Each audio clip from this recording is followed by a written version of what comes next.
Welcome to the About podcast. Here we explore your financial health in simple and easy to understand ways.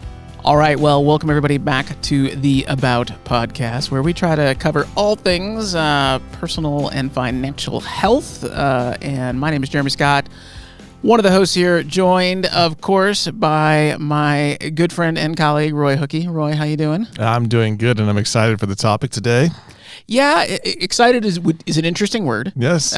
Word choice to use. And we always try to cover a lot of important things here on our program about the inevitabilities of life. And today we have one of those everybody inevitableness things. Sure. We'll go with that. What are we calling this one, Roy? So this is called the end of retirement planning. The end of retirement planning. And to give you a little bit of the scope on that is when I do financial planning software, you have to put a age that, we have to run the calculation to. And instead of saying to a client, this is when you die, right? We just say that this is the end of retirement for you.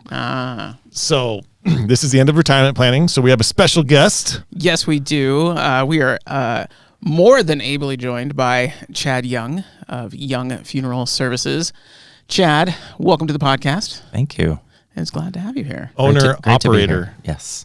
Wonderful. Yes. Owner, operator. That is a new thing for you. It has a nice ring to it. It is. Yes. Yeah. Yes, it does have a nice ring to it. Yes. Yeah. Thank you. So, Chad, you and I have worked together around this topic a number of times, given what I do as a pastor in the church and given what you do as a funeral director. There is a weirdly special relationship that sometimes develops between pastors and funeral directors they work with constantly. And it's been, every time I've worked with you, it's been a pleasure and a joy. So I am glad to have you with us today. Well, thank you. And I would say likewise. It's great to go into our community churches and work with pastors and clergy and to help people in the community,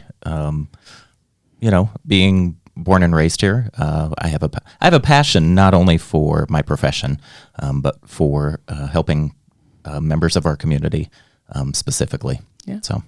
Well, and I can tell you from my own personal experiences, it shows, and it's really, really, really appreciated. And so we're going to cover all kinds of ground, I'm sure, today. But curious, just from the beginning, Chad, how I've never had the gumption to actually ask somebody in your profession, how on earth do you get into this profession?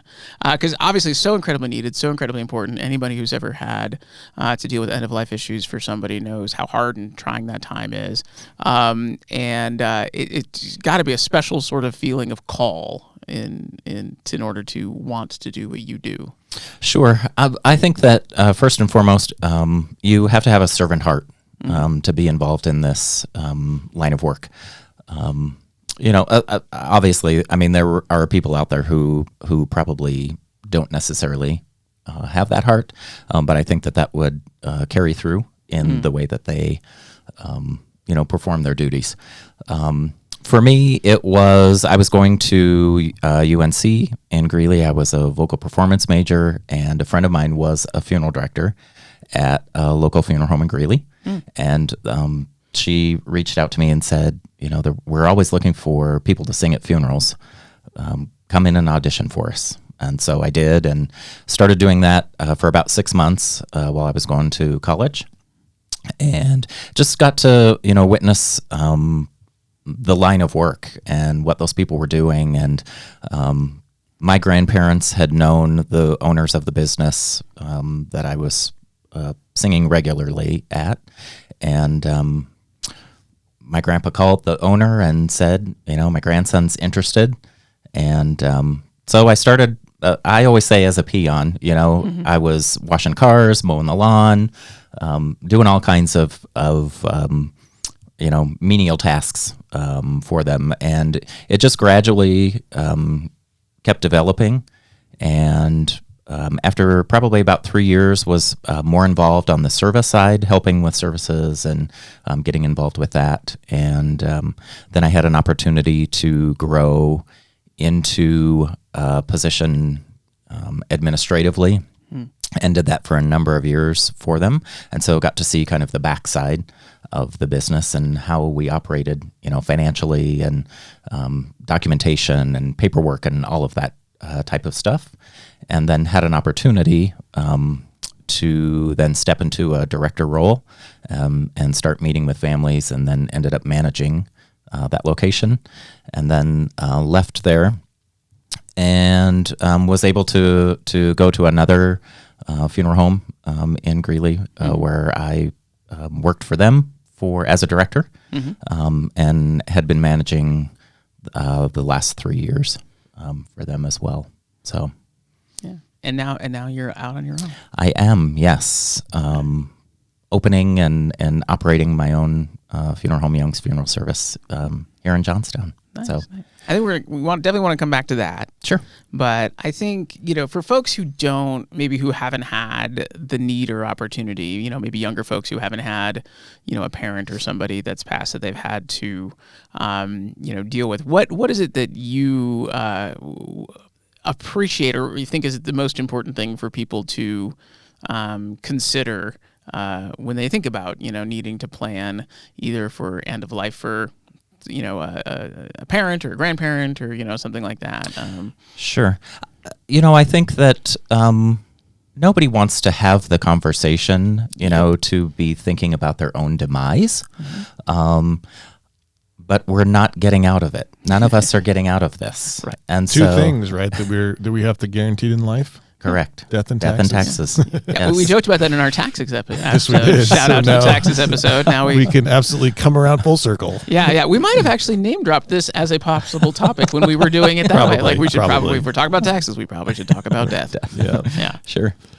And so I think, just to be having those conversations about what does the end of life decision look like for you and or for family members.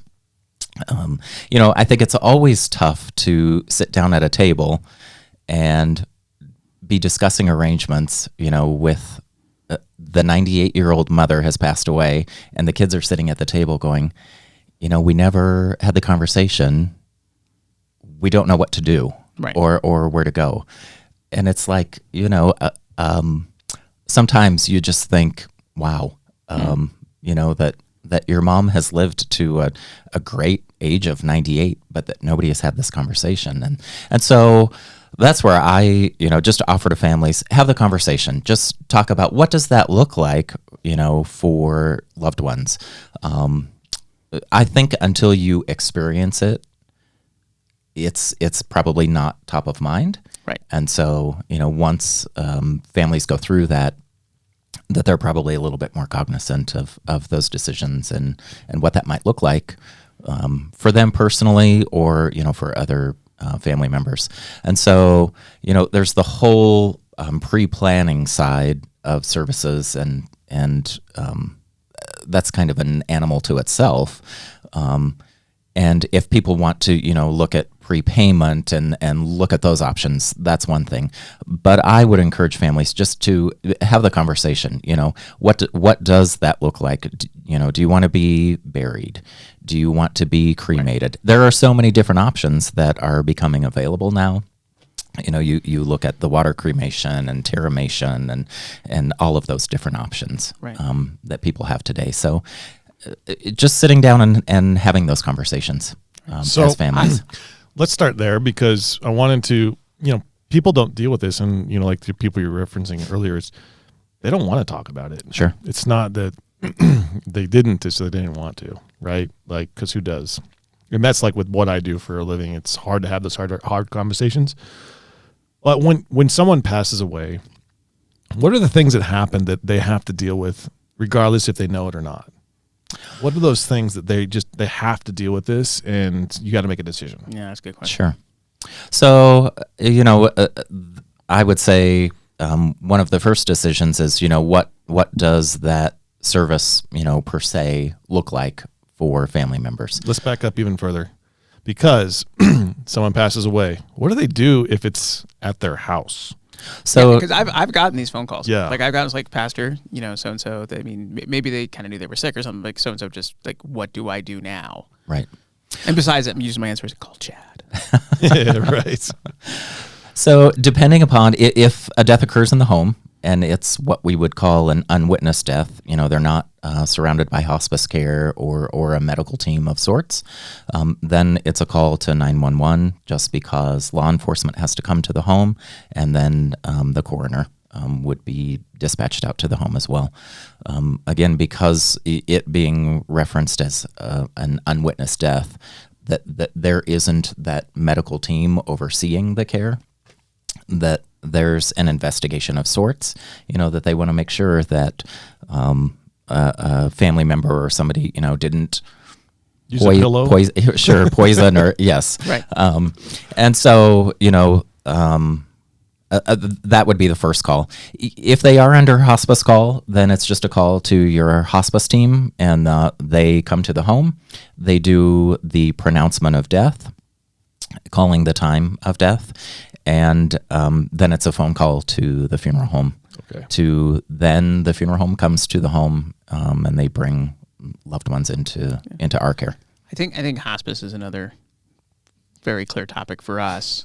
But I think that's one of those benefits of hospice care. People kind of get resistant around hospice care sometimes. Sure. And they think it's much shorter term than it needs to be, and there's all kinds of misconceptions around it. But that kind of help and assistance at that moment is one of those things that I have had people say, I'm just so grateful they were here. I could just call them and they took care of everything, and how wonderful that is. Absolutely. And I think it's one of those unsung things that hospice does that is just really valuable to people. Sure. Well, and I think too, oftentimes, we hear that, hospice care was maybe 1 or 2 days.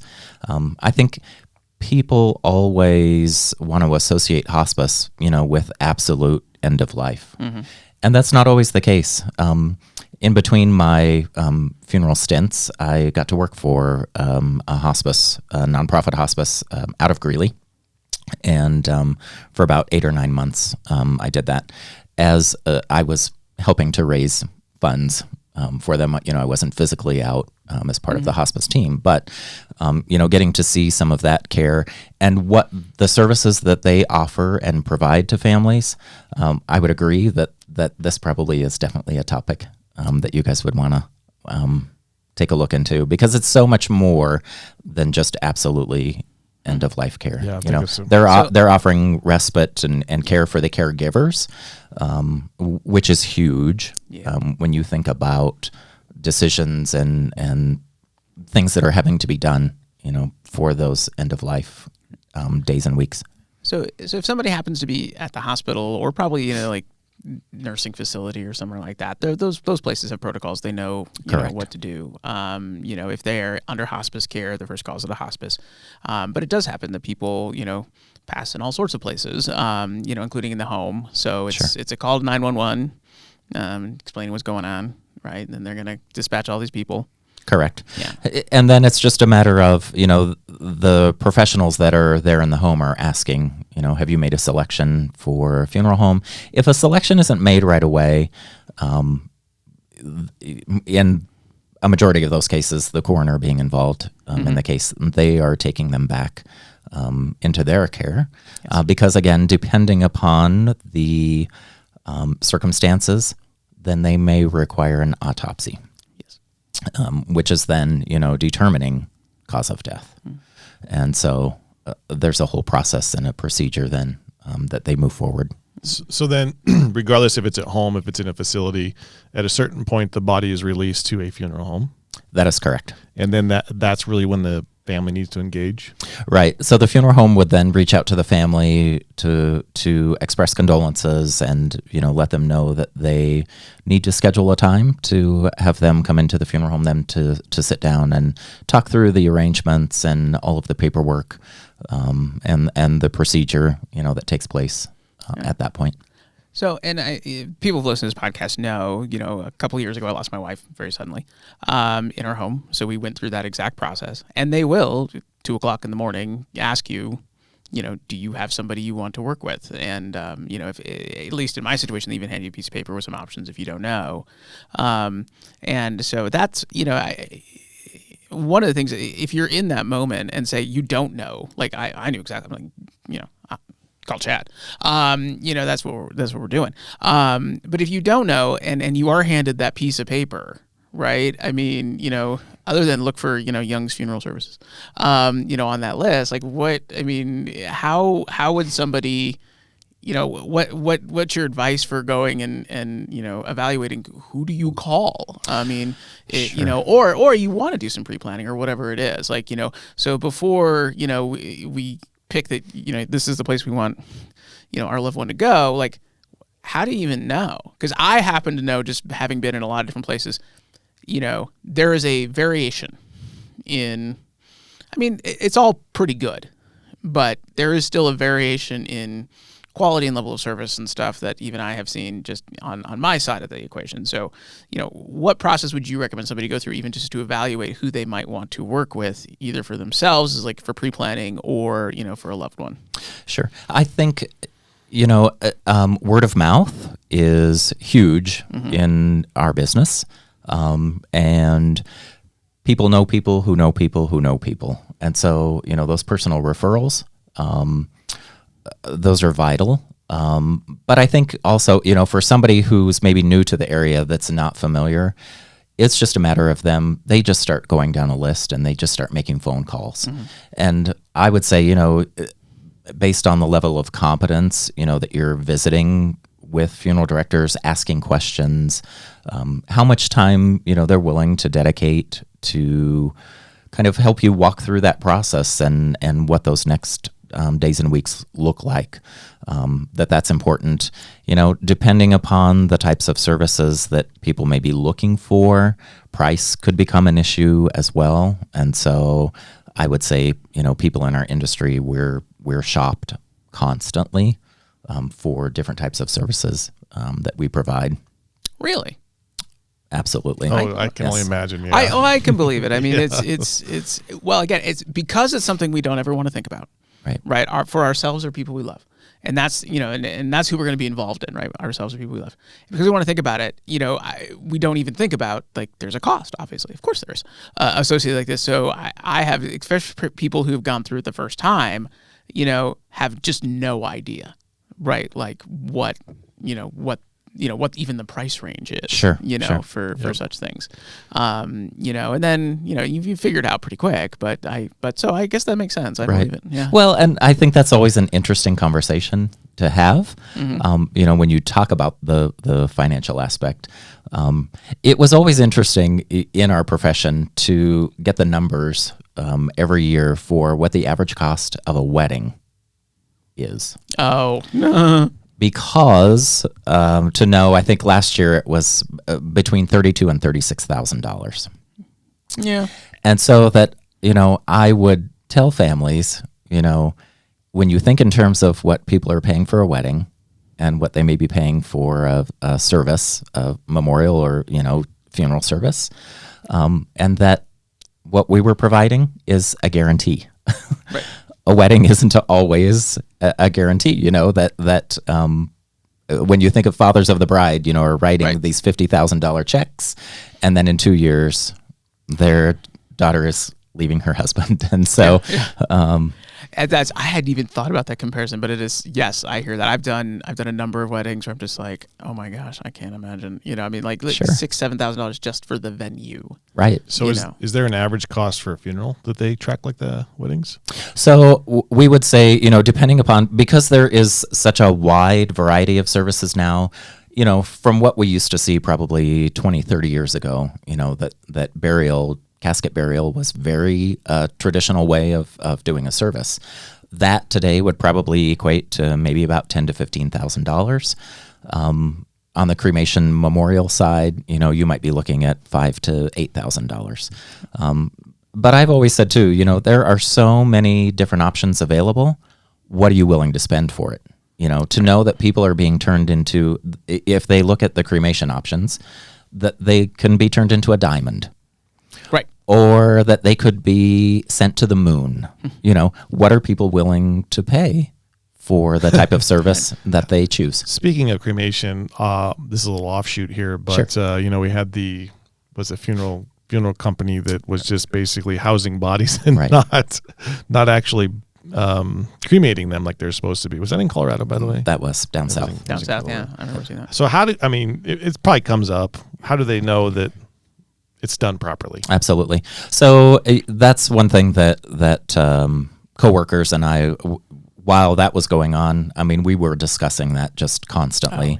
That I like to go home at night and lay my head on my pillow and know that what I do is ethical, and that there's a moral compass. And I think it's such a tragedy to know that happened, and that then when it got so far, there just was no turning back for those folks, because they were, suffering financially, and it was just a number of issues. And so, for me personally, knowing that, you're bringing this loved one into our care, and something has to be done with that body, whether it's, the cremation or burial or whatever that will be, and that then the final disposition has to take place, because,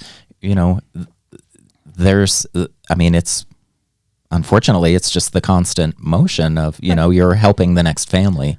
There's only so much space. That is correct, right? I mean, yeah. Yeah. I think you see things like that, and it's like anytime there's like scandals in the church and pastors or whatever acting inappropriately, all the rest of us go, "Come on, man!" Right. Well, it only takes one. The financial financial services, for everybody. Absolutely, it takes one to kind of ruin it for absolutely everybody. Yeah. And I think we're in an industry that is so highly scrutinized because people think that they're being taken advantage of. And so whether that be financially or, however, that we've kind of got them over a barrel.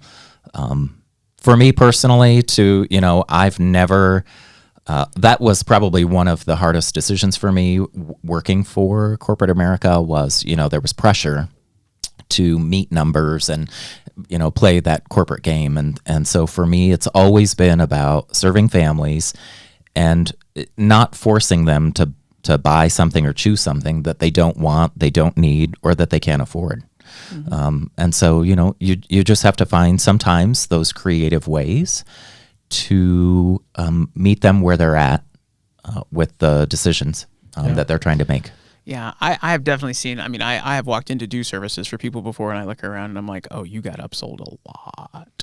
On a lot of things. And I think, if that was legitimately what that person wanted, like if they pre-planned and they said, nope, I want to spend $80 jillion on the cat, I want to, right. then okay. If that's what you want, then I understand. It is a celebration of that person's life. That's fine. I sometimes wonder if that's not, if that's not what happened, because I think there can't, like in any industry, there can be. And I think I've told before, it's like, if you feel like you're being like upsold on things you don't need, you can say that. Like you don't have to keep doing that's not how this should work. Sure. Right. They should present you the options that you can have, because there may be something out there you don't know that you wanted or your loved one wanted. Like I don't think that's necessarily a bad thing, but I if you feel like you're getting a sales pitch, and I've had families come in and never, not so much around here, but when I was served other places, then I'm like, that's not how this should go, right? If you're working with somebody good, like it should never feel like I would hope it doesn't feel like you're getting a sales pitch. So we know that's not you. Right. So what does a family experience, so sit down with you for the first time, sudden death or planned in regards to his end of life, right? Knew it was coming. What does that look like? What would the client experience?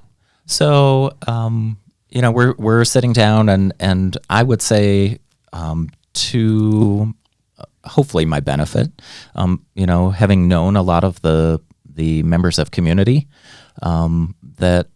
that's the personal side for me, so that I do have a little bit of history, or have worked with families, repeat families. And so it's about building relationship and having a piece of that, of their story. And so then it's just sitting down and talking about loved one. You've got to obtain specific information. The state of Colorado, of course, wants to know about you specifically because you're recording a death certificate with the state. So that information is very specific. So that's what they you require. Specifically do. Correct. Got it. Right. So I'm service. obtaining the information, completing that certificate.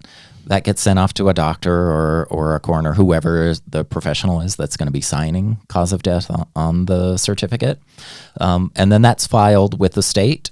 And then that's how you obtain a permit then to proceed with either burial, cremation, whatever that final disposition would be that the family has selected.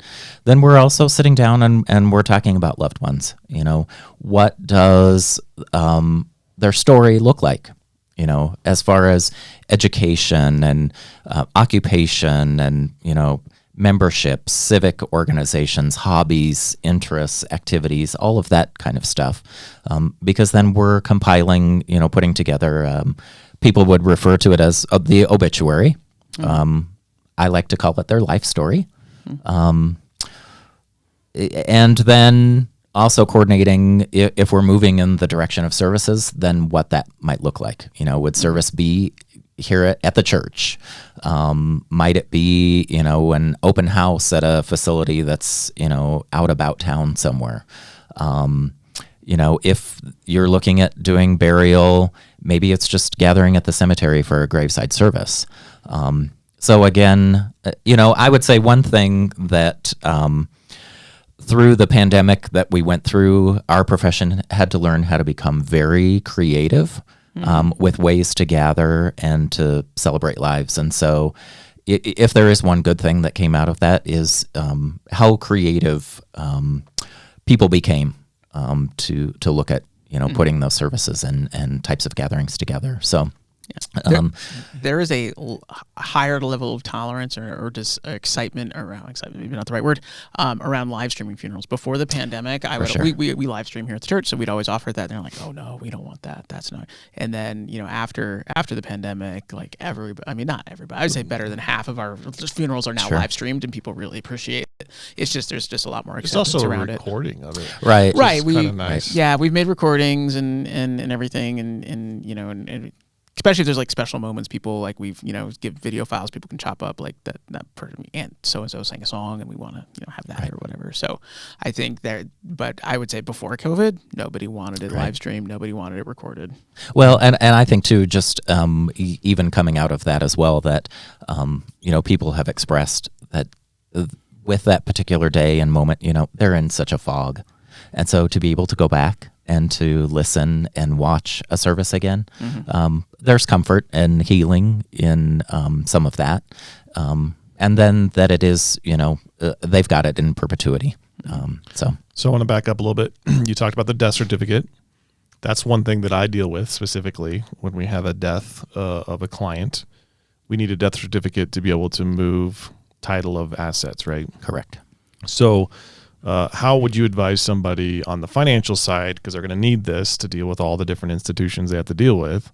Like, how many should they get? Because I know this is a question that they get asked, like, how many copies do you want? Right. Is there a recommendation or kind of a rule of thumb or just a best practice that they should consider? I would say that depending upon how diversified assets may be, will dictate, for somebody who has minimal asset, a couple of certificates would probably suffice. For those that have, stocks, bonds, mutual funds, retirement accounts, title to property, vehicles, life insurance, all of those different types of things, they are going to require certified copies of a death certificate. Not necessarily, that the bank or title work, property, vehicles, they'll want to see that original certificate. They'll return those certificates. So some of those things can be used over and over. Things that you're mailing out, like for investments or life insurance, different things of that nature, those probably would not get returned to you. They'll just become a part of their permanent file. But that, I would say an average is probably anywhere from 6 to 10 certificates. Yeah. So what I'm really hearing from you, though, is really looking at how spread out assets are, how many institutions you have to deal with. Realistically, would probably be, if somebody's having to make this decision, they need to think like, okay, how many different companies do we work with? How much property do we have? How many locations is it in?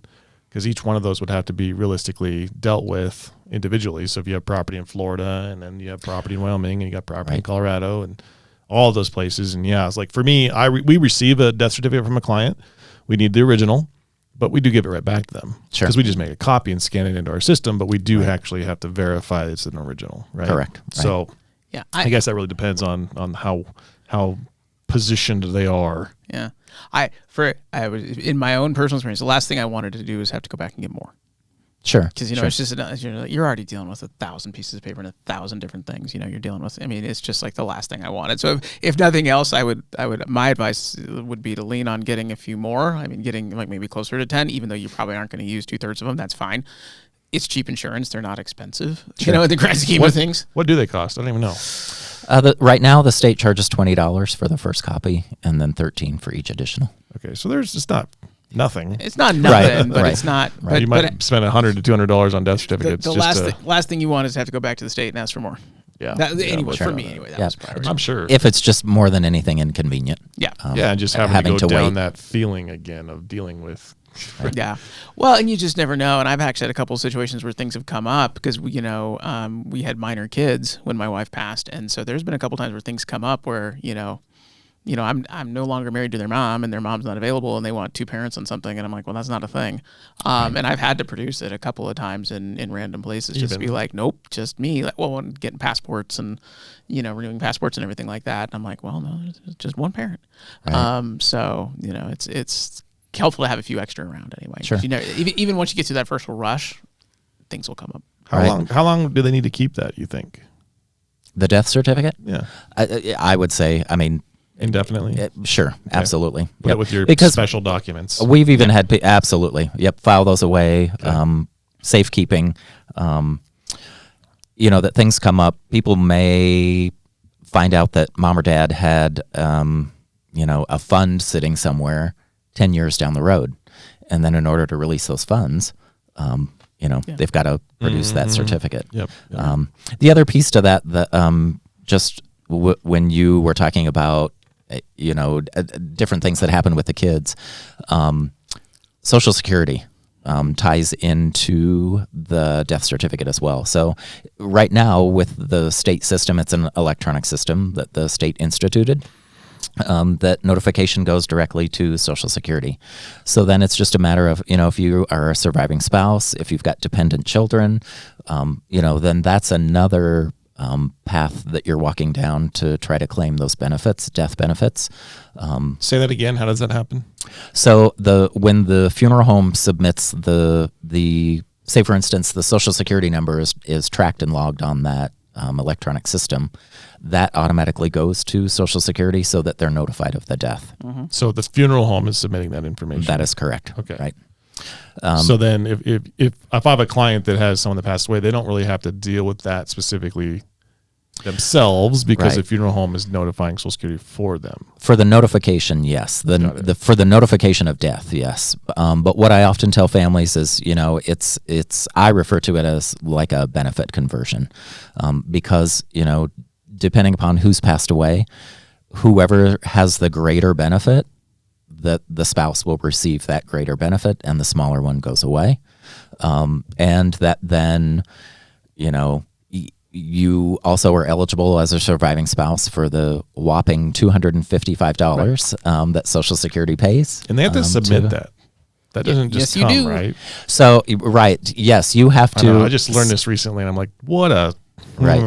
Yeah. Yep. That's why I say, we do the automatic notification to Social Security, but there's a follow-up that you need to make. You need to set that appointment, and through the pandemic and everything else that was happening, that time frame hasn't gotten any greater. Right. And so, it may take you 4 hours to sit on hold, unfortunately, to talk to somebody to say, hey, we just need to set an appointment.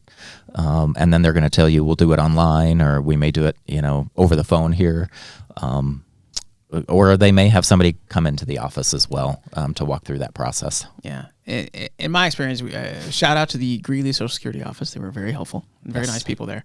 But I had to go in and physically handle the paperwork over and everything like that. And then they took it on and said, all right, that sounds great. And then they scheduled a phone call for 2 weeks later for somebody, else who was a specialist in that thing. Because if you've got surviving children, minor children, then there is, there's benefits for them. But it also depends on age.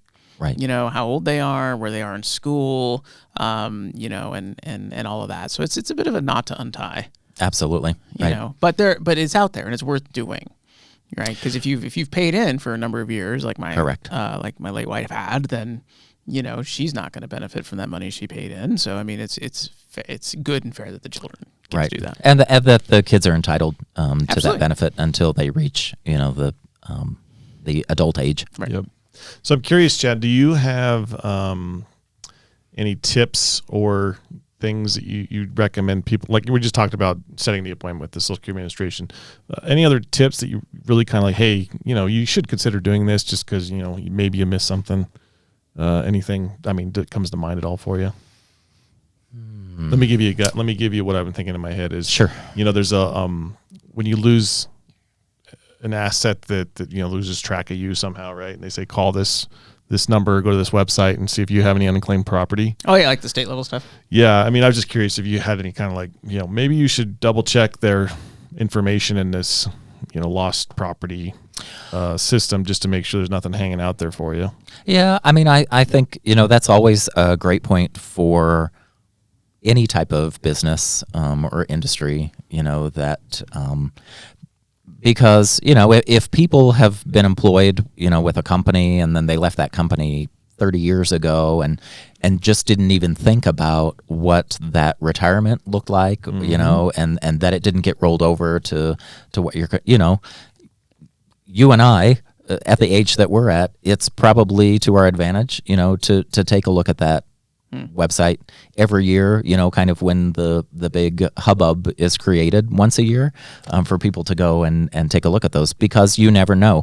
You may even find information, you know, for your parents or your grandparents with oil and gas leases, mineral rights, different things of that nature. You know, anything could pop up, you know, that has family members or... Sounds like he's going to have this in his to-dos. Yeah, it sounds like sounds like Good recommendation. So I do want to make sure we get to talk a little bit about pre-planning. Sure. Yes. Biggest Absolutely. question I get probably is, should I buy a funeral package? Well, and what the level of what pre-planning can look like, because I think there's like a more casual pre-planning, like I'm going to have a conversation, I'm going to document some things, you know, and all that, versus all the way up to the pre-planning that includes prepayment and, you know, all of that kind of stuff. So I think talking about that kind of that spectrum and where what the considerations are. Sure. I've always told families too that, you know, there is the pre-planning side, putting your wishes down on paper, and then there's the prepayment side. And so, you know, for me, it's just a level of comfort. The advantage to pre-planning, obviously, is expressing all of those wishes and having that written down so that when something does happen, you know, we sit at the table and a family... There's no question about, you know, well, mom told me she wanted to be buried. Well, 2 days ago, she told me she wanted to be cremated. And then, you know, there's this riff at the table. And so then that's a whole nother set of discussions that need to take place. So I would say that's the definite advantage is getting those wishes put down. Prepayment. Again, that's just a level of comfort for somebody. The advantage to prepaying through, it's a life insurance policy that's issued in your name for final funeral expenses. It provides the guarantee for those services when the death occurs. So if I wrote that policy today, you know, in my early 50s, and I'm not expected to die for another 30 or 40 years, whatever that policy escalates and grows to, I'm hopeful that it covers, you know, that the funeral home is, they're guaranteeing that service for whatever that price escalates to. And that's the risk that a funeral home takes when they are issuing that funeral policy in that person's name, that it continues to keep up with the growth. Specifically, the state of Colorado mandates, you know, that it covers the service side, so service fees and any merchandise that you're purchasing. Those items are all guaranteed items. You can also add money to policies, you know, to cover things like death certificates, flowers. You know, if you want to have a luncheon, catering, and those different types of things that you would be adding to the services, those are all non-guaranteed items because the state charges what they charge for a death certificate. They could come in tomorrow and say, you know what, we've got to raise the price to $30 a piece. So again, there's not a guarantee on that side. But what we do is we take that pool of money specifically for what we call those cash advance items, and we just flip that against and apply that against any of the outstanding charges that they have. So, more than likely, unless you've padded this thing just very generously, there are going to be some additional expenses that families will have to pay out of pocket at the time of death, but it's much less than what they would be paying had they not made these prepayment options in the first place. Right. Okay, Because so you named a lot of the big ticket items, as far as the service fees and Right. yeah. So Young Funeral Services wouldn't offer that specifically then from your company. It'd be an insurance policy that they're actually purchasing. So funeral homes are licensed with insurance companies. And so, yes, you have to be licensed through the insurance commission. That's how those policies are protected here in the state of Colorado, that you are specifically licensed through the insurance commission. This is, again, because our industry is so scrutinized, this is a protection for those families. So say, for instance, you live in Texas and you buy this funeral plan. You move to Colorado. Because everybody has become so mobile in today's world, they don't stay in one place. A lot of those policies are transferable, so you can take them with you. That you anticipated my question, which is, if I buy a policy one place and then either I move or something else happens or, whatever there are. So Right. Is that something I would want to ask for when I'm pre-doing the purchasing? Like, is this transferable? Absolutely. Yep. And a pre-need counselor should be explaining that too, as they're laying out the policy and the payment plans that they offer to you, that they're walking through this process and what that looks like. So, that that if you're not going to be staying here, for the next however many years, that you take that with you, and then you just reach out to a funeral home to verify that they would honor your policy as well. That they're reviewing that and offering a comment on that. So clarity. So you're licensed, not licensed to actually have the product. You're licensed to sell the product, meaning Chad Young is not putting this product together with your company. You're going to a third party that you're actually selling the product for. That is correct. So then when it's transferable, that's largely why it's transferable. So you're not potentially going to be doing the funeral service if they moved in Jersey. That's correct. Okay. Right. Yep. I just want to make sure people understand that. So you're not creating the product. You're just facilitating the transaction so that they can have the coverage that they want to have. Correct. If they move, they're good to go. Right. If they're not, then you'll potentially take care of it if they select you at that time. Because if they don't, or something happens to you, they can use it with anybody else. That's correct. Right. Yep. So, if a family comes in and says, hey, we want to write this policy for mom, that we're sitting down, I'm writing the policy as a licensed insurance salesperson for, company ABC that we're writing policies with. And yes, then we're either honoring that policy at the time or, if they've moved or relocated, that somebody else would. That makes much more that. sense, because I think when this first kind of came out, it was a little bit of a wild, wild west situation, right? So a funeral home could offer their service, right? But you have to use them only. Sure. And if that company technically went out of business, then what's your pre-purchase worth? Right. Well, and frankly, that's why, the insurance commission has stepped in and said, if the company, faces foreclosure or whatever, if they're bought and sold, by another company, that whomever is coming in, they are having to honor those policies. Yep. Then, I think this is one of those things. I think it's really, especially if you have specific wishes, or you're concerned about potential, because oftentimes death is unplanned. Right. And so, but if you want to think about the potential, financial burdens to children or grandchildren or whatever, I mean, doing the pre-planning does make a lot of sense. And first funeral I ever did when I was a student pastor, I got a phone call from a funeral director, and he gave me a name, and like, this person passed away, and they pre-planned, and they've got your church listed as their church. And I had no idea who this person was. And so I started calling around, and nobody remembered who this person was. And they had been gone from the church for 15 years. They'd been in assisted living somewhere else. They didn't have kids. They didn't have, anything like that. They didn't have a spouse, nothing. But it was important to them. They wanted to have a service. And the only reason we knew who they were, what was going on, or we could do that for them, was that they pre-planned, and they included in the pre-planning was, this is my church and this is where I want, the service to take place. And it was nice to be able to do it. It was important to be able to do it. But I mean, if that person hadn't pre-planned, then it would have been a whole other thing. For sure, yeah. And I would say, fortunately, we don't see that very often. Yeah. That if there are no family members, that a neighbor or a friend or caregiver, Yeah. Steps in and takes on that responsibility, so that their life is honored in some sort of fashion. So, yeah, fortunately, that we don't see that very often. Yeah. Right. Okay, so you're up and running officially, right? Correct. You're like, somebody needs this kind of a service, you can offer that immediately. Correct. So then if somebody needs to get a hold of you to do that, how would they do that? So they can reach out. My cell number is 970-381-8409, and business number 970-587-2070. Website, social media, any of that stuff up yet? Website is youngsfuneralsservice.com. Youngsfunerals.com. Sorry. Youngsfunerals.com. Youngs with an S. Youngs with an S, plural. Funerals with an S. And Yes. we'll throw that in the description and everything too. So. Yeah.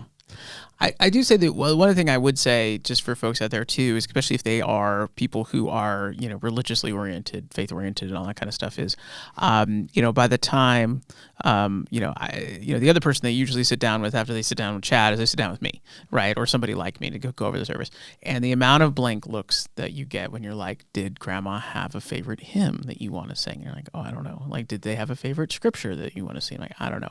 And I've literally been handed like, this is Grandma's Bible, and flipping through it to find like what passages they highlighted the most, or they're frantically doing that. So even just like writing that down, like, like this is like this, if there's a scripture you want read or anything like that. And honestly, even if you don't actually, if you're planning for yourself, even if you don't actually care all that much, just relieving that burden from the people who, are going to have to do this at a hard time for them, even just having that written down, as a gift to them, saying, hey, these are the couple of things that I want at my service, is just a real gift. The times that I have seen that, when people have bothered to do that and write some stuff down, and sometimes they write it down, they tuck it in that family Bible that they know they're going to find, the kids are going to cover, it's just a real gift to people, because they usually don't have strong opinions themselves, and everybody wants to honor whoever it is that passed. Sure. Like, we just want to do what Grandma wants, but we don't know, or what my wife wanted or whatever, but I just don't know. Right. And then it's a nice gift to have. So being that you've seen all this stuff, Jeremy, have you done that? I have a file. That's wonderful. Yes, to hear. I won't dig in more. There's no. I mean, I was in the same position. Yeah. It's like we had my late wife and I've had purely hypothetical conversations about, I knew a couple of things that she wanted, and only because those weird kind of odd conversations you just have as a married couple. But outside of that, no. I think the other thing too is, people should understand, is like, especially if you're doing cremation, you don't have to make all the decisions then. Right. So we elected to have my late wife cremated, and then we kind of held on to her for a little while while we figured out what we wanted to do, because I wasn't sure what we wanted to do. And then eventually we called, we moved here from Montana, and that was kind of home for her more than any place else that she ever lived. So then we eventually, about at the 1 year anniversary, we called and we got a niche in a wall up there that made sense for her. But it took a while to decide that that's what we wanted to do.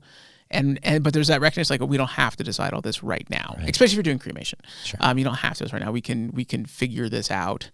And then we got to have a really kind of nice and meaningful thing, on the 1-year anniversary is when we decided to do that. But that's. I think this is really important to understand, though, because even for me, I do a lot of estate planning education stuff. I'm not an estate planner. I just help people understand it. But I think that's an easy add-in that I could probably help create to say, hey, you got your estate plan set up. What's your funeral plan, or what are your service plans, if there are any, in regards to how you want your family to do that, so that they don't have to think about that. Yeah. Yeah. That's actually a really good, I think, add in there. I think so. Because I actually tell a lot of people that, writing a personal letter is always a nice thing to do. Oh, yeah. Just because, hearing directly from the loved one that you lost, it's just impactful. It's just very impactful. Yeah, that is a great additionally, idea. making those decisions around some of those things it's equally impactful. Like, man, we know exactly what they want, and we're gonna make it happen the way they want it. Yeah, as I was filling mine out and writing my stuff down, I was like, man, I need to turn this into like a form. We need to work on that, Chad. Let's get that. So- Let's get that created. Yeah. Part Excellent. of your SOP. There you go. Well, do you have any other things you'd like to share with us at all about the industry? You're just even any fun stories? I mean, obviously you deal.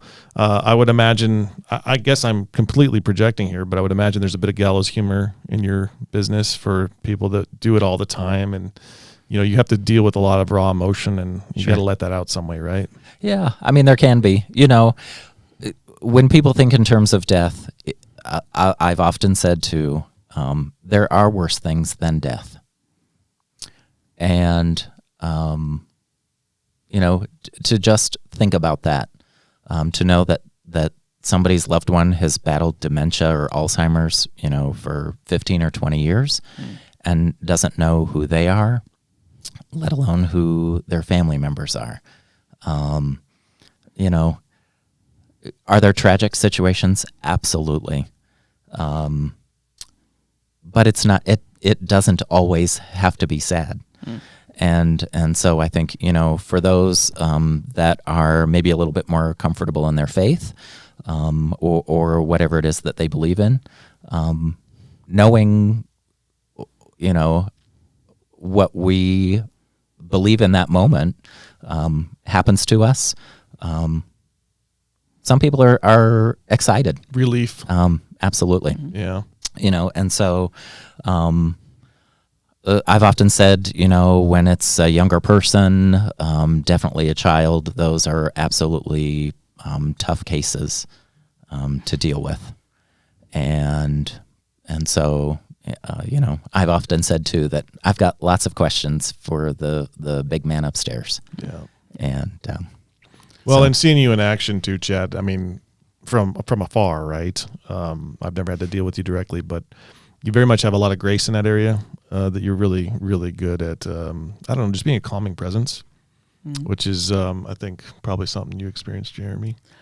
Yeah, I did. I was actually sitting here kind of reflecting on things as you were talking there, Chad. And I do think that, having worked with a number of people, around here, primarily you, I think the work that you do is as a calling as much, if not more, than like people would think about my calling, to pastoral ministry. I think it's as much that.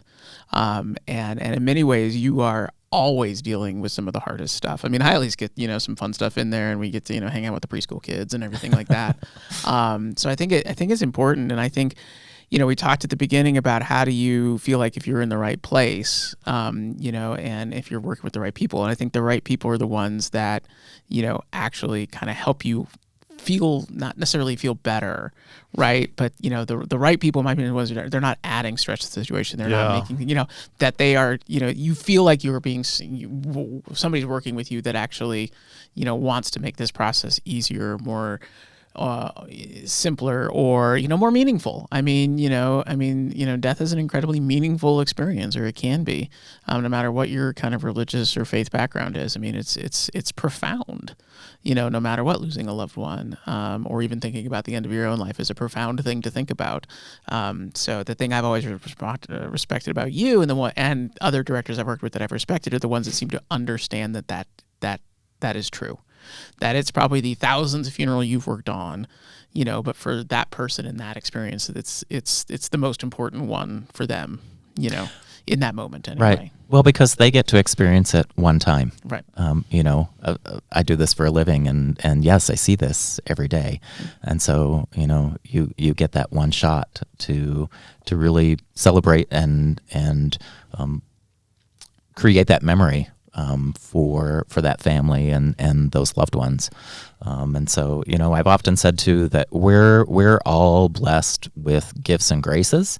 I think of like our preschool teachers, and I wouldn't want that job either. often thinking that I wanted to go into education, and I know that you did, Roy. And that I just feel that God has put me into this profession, and it really has blessed me with a career that I'm fortunate to help serve families, and I really do feel that this was a calling for me, and am grateful for the opportunities that people have given to me to get to the point where I am today, because I could not have done it without the help of so many others who have trusted me with those decisions that have to be made at sometimes those difficult times. And so, super grateful for the opportunity. I think, we've talked a lot about, on this podcast about, Roy, your role and the importance of a fiduciary and, somebody whose primary focus is, or only focus is what is in the best interest of the client. Not so in their best interest, not how much can I sell you, whatever. And the value of working with somebody like that, and that not everybody's like that, but the value of working with somebody like that in your profession, I think, is basically the same. And I think we keep running this over and over again, right? In the real estate episode, we ran this with, are the people you're working with, do you feel like really truly have your best interest at heart, and that we're working for you to get you what you need. And any professional you work with, no matter what they are, that should be how it feels. And if it doesn't, then you might want to think about, doing something different or working with somebody different. But I mean, wholeheartedly, anytime I've worked, Chad, with you and Roy with you, I've worked with both of you, that's how I have felt. And that's what I would want for anybody else, is to feel empowered to go and say, oh, this is how it should be, right? Leave the used car salesman to the used car salesmen, right? I mean, leave them to that. So, right. God bless our used car salesmen. Well, Chad, it's been awesome. Thank you for coming on. We really, I think, can add value for people to understand this process. We really are excited for your new business. Yeah. Thank you. That's going to be, really great to see you grow into that, and see how that goes for you. Thank you. I appreciate the opportunity and, the chance to sit down and again, talk about something that people don't necessarily want to talk about. That's what I'm best at. Right. That's what we do around here. I'm surprised anybody listens to this thing. I'm like, I don't want to talk about that. But yes, Chad, thank you for being with us. We do try to cover all kinds of topics from birth to death around here. But I don't suppose we've actually done birth yet for your children. We got lots to cover. Lots to cover. Well, that's what we do here on the About Podcast. There are so many things we can talk about, and we appreciate it. We only do it because you all listen, so thank you for taking the time to listen to us. Do like, subscribe, and share it with your friends, especially if you found something today interesting. That is the most important thing you can do to support the show. And, of course, send in your questions or topic ideas. We've had several of those, and they've been really, really appreciated. Well, thank you both. Thank you. Thank you.